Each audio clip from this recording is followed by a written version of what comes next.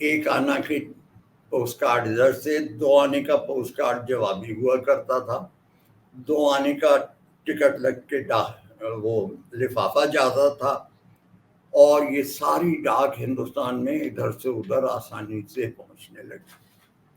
ٹیلی فونوں کی یہ حالت ہو گئی تھی کہ دلی کی آبادی تھی پارٹیشن سے پہلے مشکل سے کوئی 4 لاکھ، اور ایک دم 3 مہینے کے اندر کوئی 25 یا 30 لاکھ ریفیوجیز ویسٹ پاکستان سے آ کے دلی میں بس گئے۔ یعنی یہ سمجھیے کہ روزانہ کوئی 25 یا 30 ہزار آدمی آ رہے ہیں، ایک پورا کا پورا شہر روزانہ آ کے دلی کے اوپر بس رہا ہے۔ ٹیلی فونوں کی یہ حالت تھی کہ جس کے پاس ایک ٹیلی فون تھا وہ 1 گھنٹے کے لیے 50 روپے مہینہ میں ایک آدمی کو دے دیتا تھا، 1 گھنٹے کے لیے دوسرے کو، وہ کوئی 15 یا 20 آدمیوں کو 50 روپے مہینہ پہ ٹیلی فون دے دیتا تھا۔ اب وہ بیچارہ صرف اسی ٹائم میں فون کر سکتا ہے، یا اس کو جو فون آئے وہ صرف اسی ٹائم میں آ سکتا ہے۔ اب آپ سوچ سکتے ہیں کہ کیا مذاق ہو رہا ہوگا دلی میں۔ میرے بھائی نے بھی وہاں اپنے دفتر کے لیے ایک کمرہ لیا تھا، تو ان کو بھی 2 گھنٹے کے لیے فون ملا تھا 100 روپے مہینہ پہ، جبکہ اس زمانے میں مکان کا کرایہ بھی 200-300 روپے مہینہ سے زیادہ نہیں ہوتا تھا۔ رفیع صاحب نے OYT اون یور اسکیم، بس آپ جناب ہر جگہ کے لیے لگتا ہے، دلی کے لیے 5,000 روپے، الہ آباد کے لیے اور لکھنؤ کے لیے 3,000 روپے، فلاں جگہ کے لیے اتنے روپے دیجیے اون یور فون۔ اب وہ کالا سا ایک فون، آپ کو یاد ہوگا کتنا بچکل ہوتا تھا اس زمانے کا فون۔ اور میں کہا یہ فون یہ آپ 5,000 روپے میں دے رہے ہیں، یہ تو 250 کے لائق نہیں ہے۔ کہیے چپ رہو، دیکھو میں نہیں دوں گا 5,000 میں، تو بلیک میں چلے گا 5,000 کے، تو کوئی اور کرے بلیک، اس سے اچھا ہے میں ہی بلیک نہ کر لوں، یعنی گورنمنٹ آف انڈیا ہی نہ بلیک کر لے۔ تو لہذا ہمیں معلوم ہے کہ یہ چیز 250 کی ہے اور ہم 5,000 میں دے رہے ہیں، مگر یہی ایک طریقہ ہے فون کی پرابلم کو حل کرنے کا۔ ٹھاٹ سے جناب انڈین ٹیلی فون انڈسٹری جو تھی، جتنی کہ اسے امید نہیں ہو سکتی تھی، اس سے زیادہ اس کا پروفٹ ہوا۔ اس نے دے دنادن فون بنائے، اور جناب فون ہی فون ہر جگہ لگ گئے، ایک وہ پرابلم حل ہو گئی۔ اس کے بعد رفیع صاحب نے کہا کہ بھائی اب کمیونیکیشن کی تو کوئی پرابلم۔ ہاں ایک چیز اور رہ گئی، اس زمانے میں ڈاک خانے میں ویکلی ہالیڈے ہوا کرتے، ساتھ ڈاک خانہ کبھی بند نہیں ہو سکتا، ڈاک خانہ تو سنڈے کو بھی چلنا ہے، ڈاک تو سنڈے کو بھی جائے گی۔ تو اچھا ٹھیک ہے، اگر ڈاک سنڈے کو جائے گی تو پھر ویکلی ہالیڈے ہر ایک کو ہوگا۔ آپ جناب جائیں، کوئی کام ہے آپ کو ڈاک خانے میں، منڈے کو آپ گئے، ان کا آج تو بڑے صاحب کا ویکلی آف ہے، آج کیسے کام ہوگا؟ اچھا آپ واپس آ گئے، آپ ٹیوزڈے کو گئے، انہوں نے کہا آج بڑے صاحب کے اسٹینو کا ویکلی آف ہے، آج کیسے کام ہوگا؟ آپ ویڈنسڈے کو گئے، انہوں نے کہا آج فائلنگ کلرک نہیں آیا، آپ کی فائل کیسے نکلے گی؟ آپ تھرسڈے کو گئے، کوئی اور بات، آج چپراسی نہیں آیا، اس دفعے پہ ٹیبل سے لے کر اس ٹیبل تک فائل کون لائے گا؟ گویا کوئی کام ہی نہیں ہوتا تھا۔ رفیع صاحب نے منسٹر بنتے ہی کہا Sunday this weekly off is humbug. All post offices will open from Monday to Saturday and Sunday will be a holiday. ارے ان کو صاحب سنڈے کی ڈاک جو ہو، ان کا نہیں، کوئی نہیں، سنڈے کی ڈاک ہوگی، ایکسپریس ڈیلیوری ہوگی، اس میں 2 آنے کا ٹکٹ اور لگے گا، تھوڑا سا اسکیلیٹن سٹاف ہے وہ ایکسپریس ڈیلیوری کے لیے کام کرے گا، باقی سارا پوسٹ آفس اور وہ جو ہے وہ بند ہوگا سنڈے کو۔ انہوں نے وہ ختم کر دیا، وہ پوسٹ آفیسز میں کام ہونے لگا۔ جب سب لوگ آئے، بڑے صاحب بھی ہیں، ان کا اسٹینو بھی ہے، فائلنگ کلرک بھی ہے، تو کام کیسے نہیں ہوگا؟ لہذا یہ تبھی انہوں نے کہہ دیا تھا کہ اب ہاں، اور یہ ڈاک خانے گاؤں میں کھلوائے، یہ نائٹ ایئر میل اسکیم چلائی، اور ٹیلی فونس کی پرابلم حل کی۔